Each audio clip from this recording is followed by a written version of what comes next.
dari Sinergi Juara Jatisari, Kabupaten Boyolali. Pada kegiatan demonstrasi kontekstual modul 3.1 ini, saya melaksanakan wawancara tentang pengambilan keputusan berbasis nilai-nilai kebajikan sebagai pemimpin.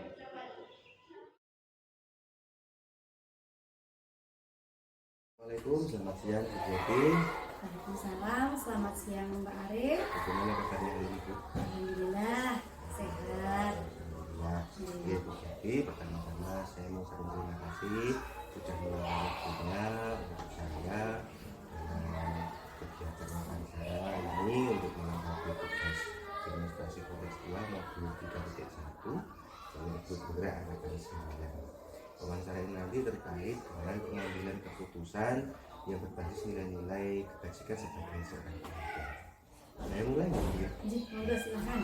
Pertanyaan pertama yang ingin saya sampaikan adalah bagaimana Bu Jati selama ini dapat mengidentifikasi kasus-kasus yang merupakan dilema etika atau kesukaan moral.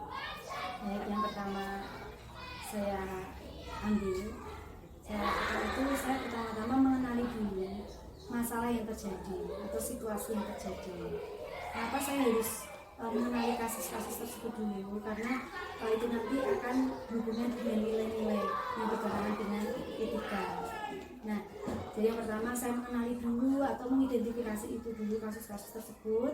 Kemudian yang kedua saya akan mencari tahu siapakah orang-orang yang terlibat di dalamnya.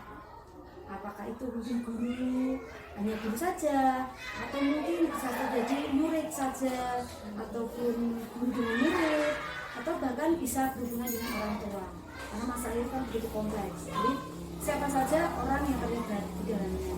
Kenapa saya harus melihat orang-orang yang terlibat dulu? Karena nantinya akan berpengaruh pada keputusan. Pastinya masalah atau situasi yang terjadi di dalam murid itu berbeda dengan keputusan yang harus diambil kan berbeda dengan guru. Nah, beda lagi misalnya orang tua. Kalau misalnya kasus tersebut berhubungan dengan orang tua, berarti nanti orang-orang yang terlibat di dalamnya, di dalam pengambilan keputusan, saya harus saya harus mengajak komite untuk di dalam pengambilan keputusan. Jadi itu yang nomor 2. Jadi siapa saja orang-orang yang terlibat di dalamnya. Kemudian setelah orang-orang yang terlibat di dalamnya, saya akan melihat dulu data-data atau mengumpulkan data-data dulu, fakta-faktanya apa. Karena di dalam kita mengambil keputusan itu tidak bisa kita melihat sepihak. Terkadang kedekatan dengan seseorang, kita namanya manusia, pasti akan ada kedekatan. Saya dekat dengan guru A. Dan mungkin saya tidak terlalu dekat dengan guru B. Mungkin kalau saya tidak mengumpulkan fakta-fakta tersebut, saya pasti akan mempercayai guru A tersebut karena guru A itu dekat dengan saya. Nah, oleh karena itu supaya nanti keputusan yang saya ambil itu bijaksana, gitu, saya akan mengumpulkan fakta-fakta tersebut seperti itu. Jadi fakta-fakta itu nanti yang akan mendukung. Nah, fakta-fakta yang terkumpul tadi tidak langsung saya terima mentah-mentahan, saya percaya tidak. Tetapi saya akan menguji dulu. Saya akan mencari tahu apakah fakta-fakta yang ada itu benar-benar nyata atau mungkin dibuatkan tadi misalnya data dari si A ya, karena dekat dengan saya. Kalau saya tidak menguji data yang dari A, mungkin saya akan bisa salah, mempercayai orang salah dan nanti akan berpengaruh pada hasil hasil pengambilan keputusan saya. Pengujian benar atau salah gitu ya Bu? Iya, betul sekali, benar tidak data yang, atau mungkin malah justru manipulasi atau seperti itu kan nanti bisa berpengaruh juga ya di dalam pengambilan keputusan. Kemudian yang selanjutnya itu, jadi setelah itu kita akan saya yang melakukan adalah saya bisa ada data itu, kemudian data itu dijadikan pengambilan keputusan. Jadi data-data itu nanti akan terkumpul dan itu dijadikan sebagai dasar untuk pengambilan keputusan. Seperti itu. Oke, yang pertama tadi mengenali masalah sampai pada pengujian benar atau salah sebagai dasar untuk pengambilan keputusan. Ya. Kemudian yang berikutnya yang saya tanyakan adalah bagaimana selama ini Anda menjalankan pengambilan keputusan di sekolah, terutama untuk kasus-kasus di mana ada dua kepentingan yang sama-sama benar atau sama-sama mengambil nilai kebajikan. Baik, saya pada saat diberhadapkan dengan kasus yang sebenarnya kasus tersebut itu semuanya benar. Ya, seperti tadi yang pertama saya lakukan itu saya mencari kalau fakta pasti semuanya benar gitu ya. Nah, dalam mengambil keputusan saya akan mengumpulkan misalnya itu adalah guru. Jadi saya harus mengumpulkan semua dewan guru di dalam rapat. Kemudian kita akan selesaikan bersama. Kemudian kita musyawarahkan dan diambil suara yang terbanyak. Jadi nantinya keputusan yang saya ambil bukan keputusan dari saya, tapi itu adalah keputusan bersama. Sehingga nanti apabila keputusan itu sudah disepakati bersama, nanti tidak akan ada orang yang komplain seperti itu. Nanti seperti ini. Tetapi nanti kalau misalnya ada di belakang itu orang komplain seperti ini, kita bisa ingatkan bahwa ini keputusan bukan keputusan semata-mata dari saya, tetapi keputusan bersama. Seperti itu, Pak. Jadi dengan komunikasi atau musyawarah dengan mungkin guru atau pihak yang terkait gitu tentunya untuk mengambil keputusan yang sesuai dengan yang dikonvensikan gitu. Yang selanjutnya yaitu langkah-langkah atau prosedur apa yang seperti langkah-langkah dalam pengambilan keputusan itu ada mungkin tahap pertama harus apa dulu begitu. Jadi langkah-langkah atau prosedurnya bagaimana yang selama ini Bu Giati lakukan dalam pengambilan sebuah keputusan? Sebenarnya langkah-langkah yang saya ambil hampir sama sih sebenarnya pada poin pertama tadi. Ya pertama saya harus mengenali situasinya. Situasi yang terjadi, kasus itu bagaimana yang terjadi itu seperti apa, harus kita kenali dulu. Dan kedua, orang-orang yang terlibat di dalamnya itu siapa saja. Nah, setelah kita tahu, kita mengumpulkan data, mengumpulkan fakta-fakta, dan setelah itu fakta itu kemudian kita uji kebenarannya, apakah itu benar-benar benar atau hanya pasang saja kan ada ya data yang seperti itu. Setelah itu baru dijadikan sebagai dasar untuk mengambil keputusan. Nah, setelah pengambilan keputusan tidak hanya seperti itu, Arif, tapi kita melakukan refleksi. Keputusan itu kemudian kita refleksikan. Setelah keputusan itu dilaksanakan, kita memantau, kita melakukan refleksi. Bagaimana keputusan yang sudah kita ambil. Apabila keputusan yang kita ambil itu ternyata kok salah atau kurang tepat, nah baru di dalam refleksi ini, pada saat kita melakukan refleksi, kita bisa membenahi seperti itu. Jadi di akhir tetap ada refleksi dari keputusan yang tadi diambil. Iya, sama dengan yang tadi yang berkaitan orang-orangnya tadi ya.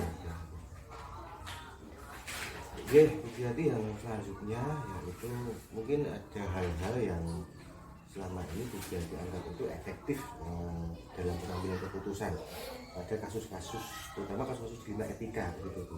Hal-hal yang selama ini Anda anggap itu efektif dalam setiap pengambilan keputusan begitu. Mungkin ada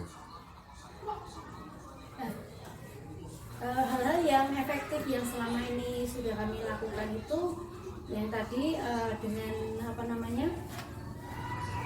keputusan itu tidak hanya saya saja yang mengambil, tetapi saya melibatkan orang-orang di dalamnya yang pasti itu Bapak Ibu guru, sehingga apabila nanti di kemudian hari itu keputusan itu yang kita ambil itu masih kurang tepat, itu bisa kita mengingatkan kita kembali, sehingga kita ini adalah kita bisa belajar menghormati keputusan yang sudah diputuskan. Itu yang mungkin bisa yang selama ini sudah dilakukan.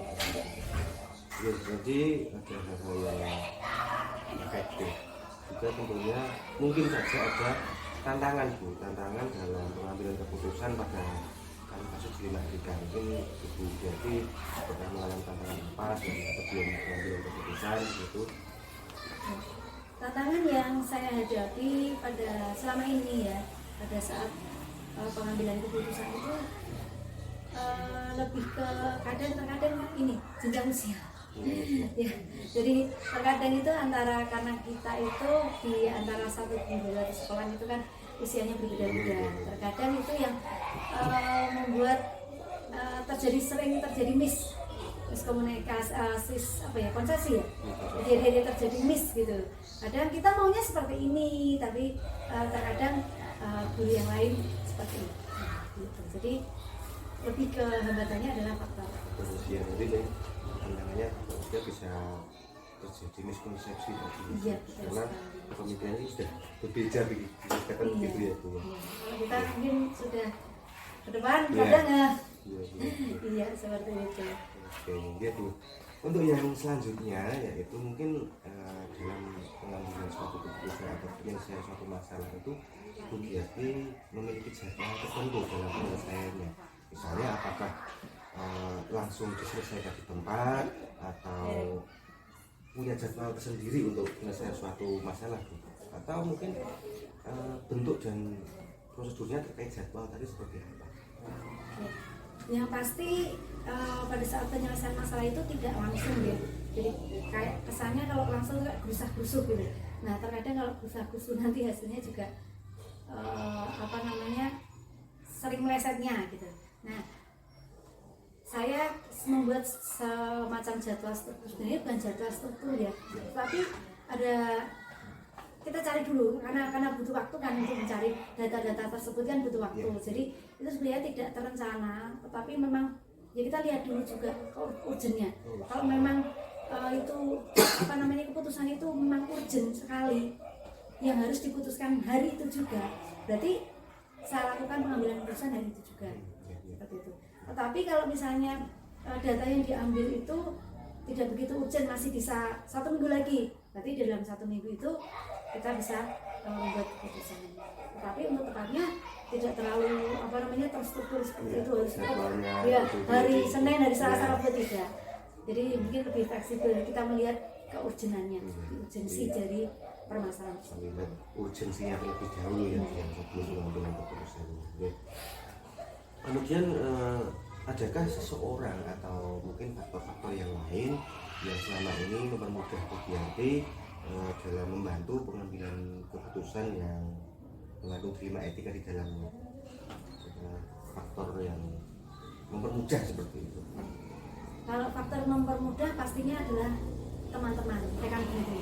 Karena rekan guru itu yang ada sudah menjadi keluarga kedua ya. Jadi mereka sudah menjadi saudara sendiri seperti itu. Jadi yang paling mempermudah itu adalah rekan guru. Seperti karena kita tidak usah menceritakan permasalahannya lebih detail gitu kan, tapi mereka sudah paham ya sebenarnya seperti ini gitu. Tapi kalau misalnya kita harus ke masih kan jadwalnya kan terlalu ini ya. Tapi kalau teman sendiri, rekan kerja sendiri itu ya sangat membantu dan komunikasi dengan dewan guru maupun pihak-pihak terkait mungkin seperti itu ya. Iya betul sekali. Kemudian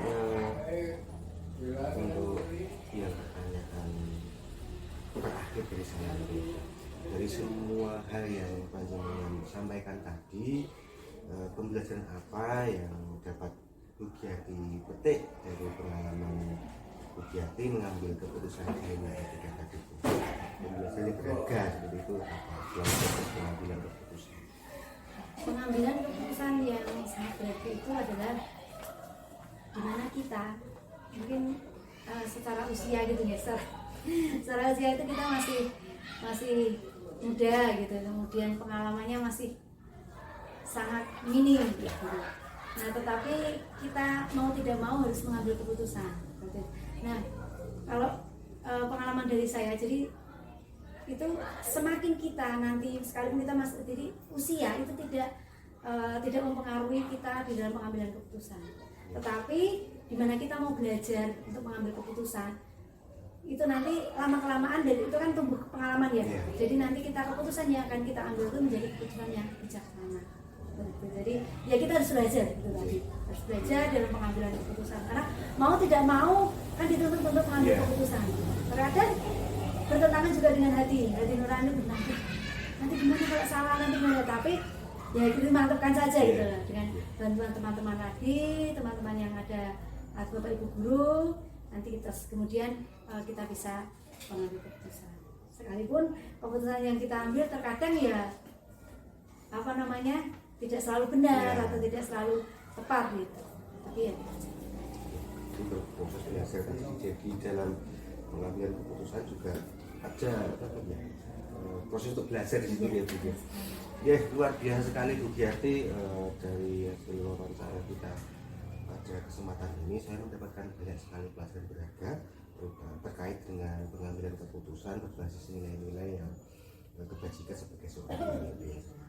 Saya mengucapkan terima kasih atas Bu Giarti yang sudah bersedia menjadi narasumber saya. Apabila dalam pelaksanaan wawancara ini saya ada salah, saya mohon maaf ya sebesar-besarnya. saya juga mohon maaf apabila ada salah kata di dalam berbagi dengan Pak Arif. Semoga Pak Arif semakin sukses ke Terima depan. kasih ya. Saya ada ya Bu. Waalaikumsalam.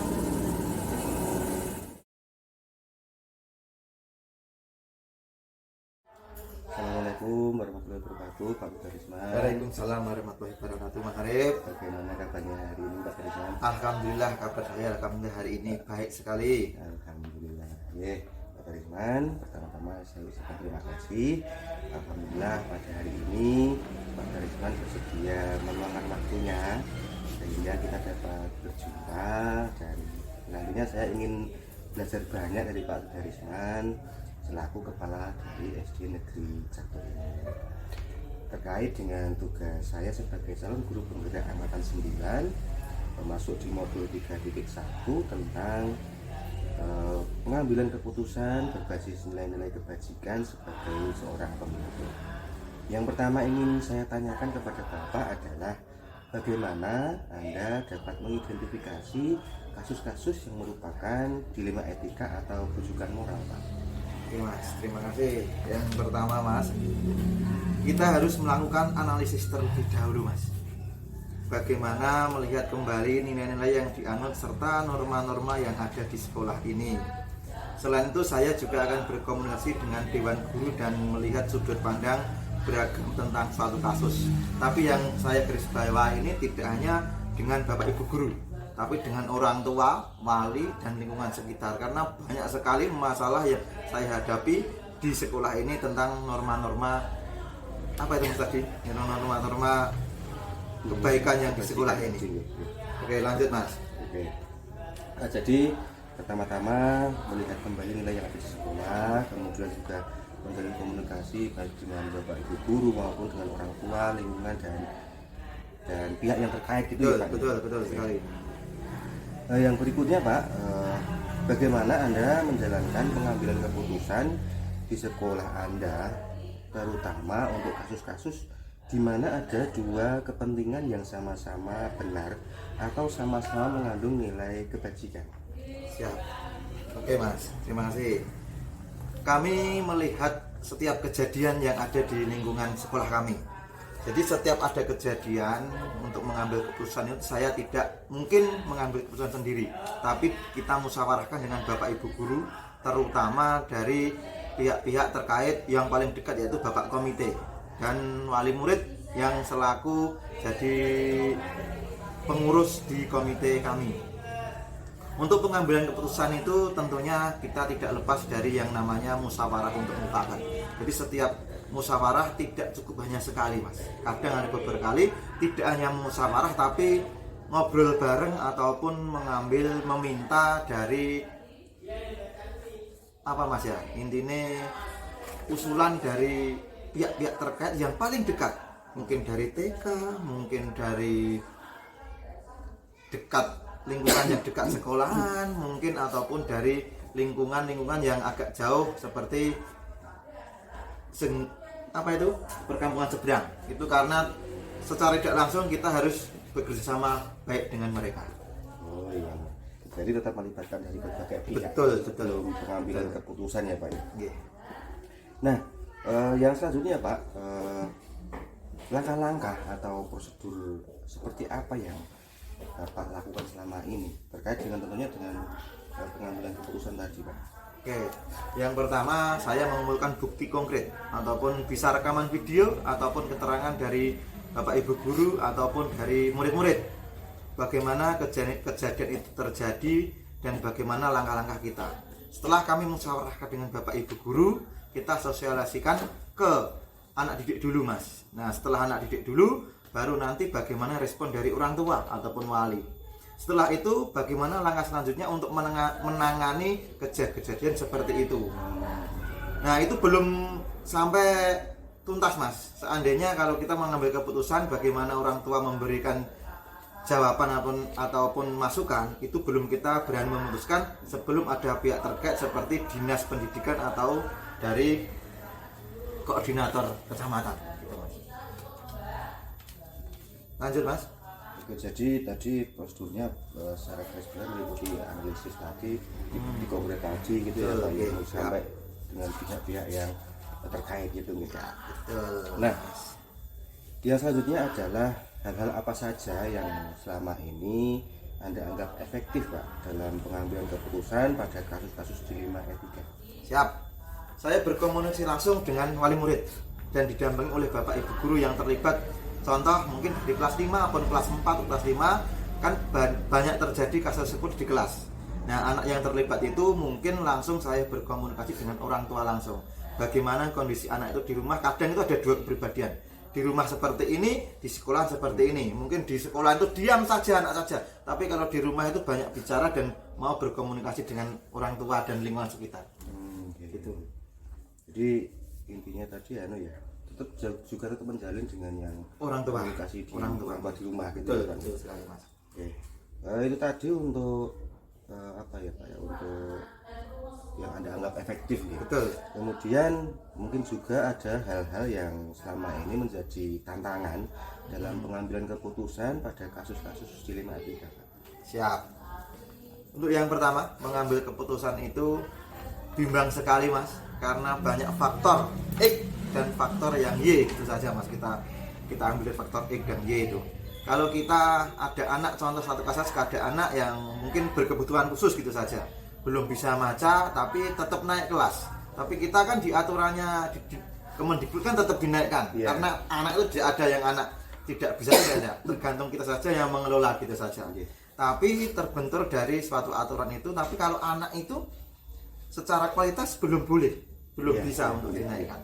Tapi karena sudah peraturan, mau tidak mau kita harus mendampingi bagaimana anak itu segera mengikuti seperti yang lain. Contoh anak ABK itu kalau kita jadikan satu sama anak ABK susah sekali untuk berkembang. Tapi kalau anak ABK itu kita jadikan satu dengan anak-anak yang normal atau yang bisa, insya Allah bisa mengikuti. Saya sendiri nangani anak itu menulis. Anak-anak itu belum bisa mengenal huruf abjad pun tidak bisa. Setelah itu saya kasih contoh titik-titik huruf bisa. Setelah itu secara verbal anak-anak bisa menirukan. Alhamdulillah sampai saat ini untuk komunikasi anak-anak itu bisa. Cuma saja pemahaman tentang pelajaran itu masih kurang. Karena mungkin faktor genetik bisa. Mungkin faktor dari perhatian orang tua bisa. Mungkin dari lingkungan ataupun dari hal yang lain. Mungkin faktor kesehatan, mungkin catat lahir ataupun yang lain. Banyak sekali yang digali. Jadi intinya tetap ada apa ya, keseberangan, ada jiwa rasa iba, betul sekali, yang ada tadi seperti itu ya, Pak ya. Betul. Nah, kemudian apakah Anda memiliki sebuah jadwal tertentu dalam sebuah penyelesaian kasus dilema etika? Apakah nanti jenengan langsung menyelesaikan di tempat atau memiliki sebuah jadwal untuk menyelesaikannya? Bentuk atau prosedur yang seperti apa, Pak, yang selama ini Anda jalankan? Siap, ada untuk jadwal. Setiap pembelajaran di kelas, bila ada anak yang berkebutuhan khusus atau belum bisa membaca gitu saja, Mas. Nah, itu saya panggil ke kantor. Saya sendiri yang menangani anak itu untuk belajar. Untuk ngasih tahu bagaimana cara yang benar menulis, cara yang benar yang membaca dan lain sebagainya. Karena saya tahu kondisi Bapak Ibu guru di kelas sangat-sangat sibuk sekali. Jadi biar tidak mengganggu pembelajaran, anak itu tak bawa ke kantor, tak kasih bagaimana, tak ajari gitu saja, tak ajari bagaimana menulis dan bagaimana membaca. Literasi dan numerasi sangat penting gitu saja. Nah, bagaimana itu untuk diterapkan nanti di dunia nyata ataupun setelah keluar dari sini. Contoh, bila ada anak itu nanti bepergian membaca jurusan bis saja, mau naik bis jurusan Pati malah dia keliru ke Praji, kan sangat fatal sekali. Ya, yang saya takutkan seperti itu. Jadi sedini mungkin anak-anak itu saya bisa memberikan yang terbaik agar nanti di kehidupan yang sebenarnya itu bisa membawa dengan yang minimal bisa baca dan menulis gitu saja. Jadi kalau saya bisa saya garis besarnya itu tergantung melihat urgensinya gitu. Betul, ya. Betul. Tetap ada jadwal Mas. Setiap pagi mungkin istirahat kita ambil 10 menit. Kita ajak berhitung, kita ajak membaca, kita ajak menulis gitu. Yang selanjutnya ingin saya tanyakan adalah, adakah seseorang atau mungkin faktor-faktor lain Pak yang selama ini mempermudah Pak Darisman dalam pengambilan keputusan dalam kasus-kasus dilema etika yang mempermudah jenengan gitu? Ada. Yeah.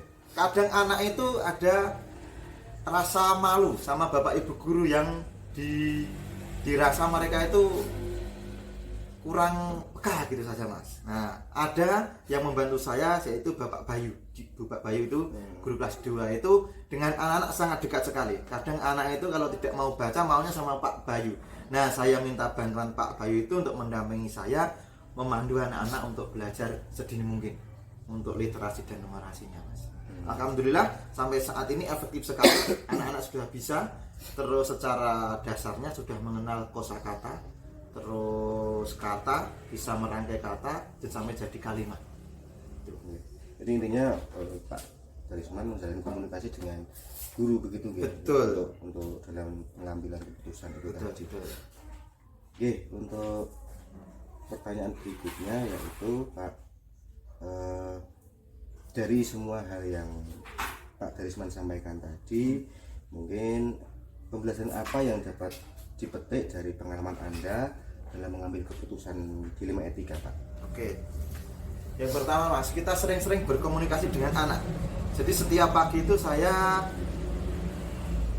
komunikasi dengan Bapak Ibu guru untuk bertanya kondisi mental si anak. Kadang anak itu masuk sekolah itu sudah kondisi membawa masalah dari rumah. Nah, itu berpengaruh pada etika di sekolah. Kadang temperamen, kadang berbicara seenaknya, kadang berbuat semaunya. Itu saya tidak mau anak-anak di sini bila di rumah itu sudah bawa masalah, tapi di sekolah, contoh anak-anak dari rumah sudah stres, dimarahi orang tua, di sekolah pelajaran matematika masih dimarahi orang tua. Itu dari dimarahi bapak ibu guru, disuruh menghafal dan belajar, pasti tidak masuk, pasti akan mengakibatkan dua keputusan yang berbeda. Iya. Jadi ininya komunikasi tadi ya Pak. Betul. Ya. Sering-sering komunikasi dengan anak didik itu. Kondisi bagaimana mentalnya, bagaimana sampai uang saku saja kami tanya. Untuk menjaga nih hal-hal yang tidak diinginkan, contoh pemalakan, mungkin pencurian dan lain sebagainya, itu masuk etika itu. Ya. Luar biasa sekali Pak Darisman ini. Dari wawancara kita tadi saya mendapatkan banyak pelajaran berharga terkait pengambilan keputusan yang berbasis nilai-nilai kebajikan sebagai seorang pemimpin. Saya mengucapkan terima kasih kepada Pak Darisman karena sudah bersedia menjadi narasumber saya. Mohon maaf apabila selama pelaksanaan wawancara ini saya ada kesalahan baik menurut kakak saya maupun tingkah laku saya. Dan tentunya saya pasti juga sudah menunggu waktu dari Pak Darisman sendiri gitu. Itu saya akhiri. Assalamualaikum warahmatullahi wabarakatuh. Waalaikumsalam warahmatullahi wabarakatuh.